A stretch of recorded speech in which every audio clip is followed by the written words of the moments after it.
Sae-yeon goes to meet Jae, who confirms that the man they arrested was the arsonist, and he is not happy with the kidnapper blowing up Sae-yeon's office because he doesn't tolerate rivals on his turf.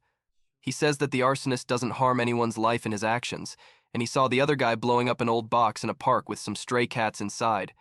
After hearing this story, Sae-yeon thinks that the kidnapper must be a psychopath, and he decides to change his approach in dealing with his calls.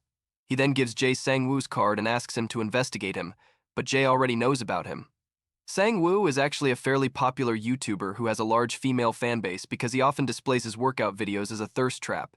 It seems that Jae is also gay for him, and Sae-yeon tells him that this might be his dream job because he gets to find out everything about Sang-woo. On the other hand, Hee-ju had gone to meet her instructor, who was there to tell her about the recruitment letter from the president's office. However, Hee-ju had other things on her mind, like getting a divorce from the husband who wants her dead. Later, as she goes to receive her car from the repair shop, she finds that she can't get it to start. Instead, the door shuts down on her, and her car is lifted up into the workshop. Hee-ju panics because her car has been hacked again, and the radio begins playing the song Call Me Now. After giving her a tour of the workshop, the car returns to the gate, and as the guard opens it, the panicked Hee-ju drives away in a hurry. Once she reaches home, she takes out the modified phone and wonders if the kidnapper wants her to call Sae-yeon. There are only 5 minutes left to 10, but Sae-yeon comes home just then. Hee-ju decides to leave the house, making the excuse that she wants to buy some ice cream, but Sae-yeon just returns her phone and then goes to buy ice cream for her. Hee-ju tries calling him from the modified phone while watching over him, but he doesn't pick up until he is out of sight.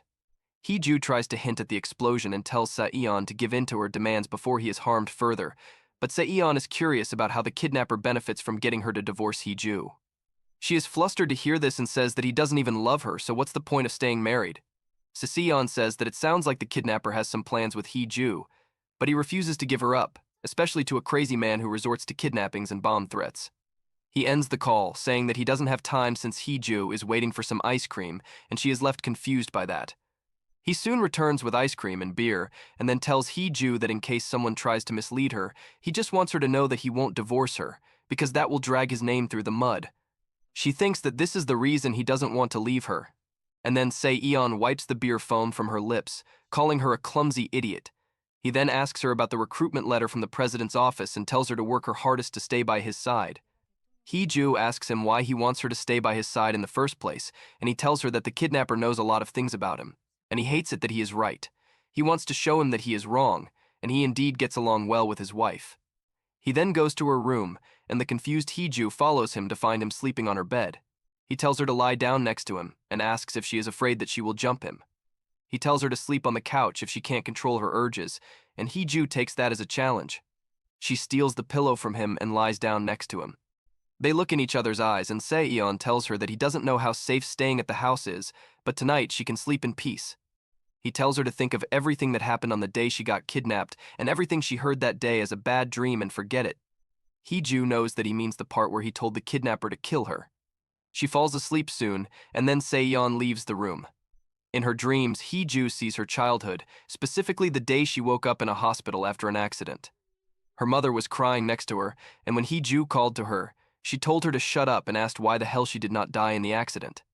The woman had married the owner of the Chungwon News Group after leaving Hee-ju's dad, and in the accident, her new husband's biological daughter went deaf and his son died.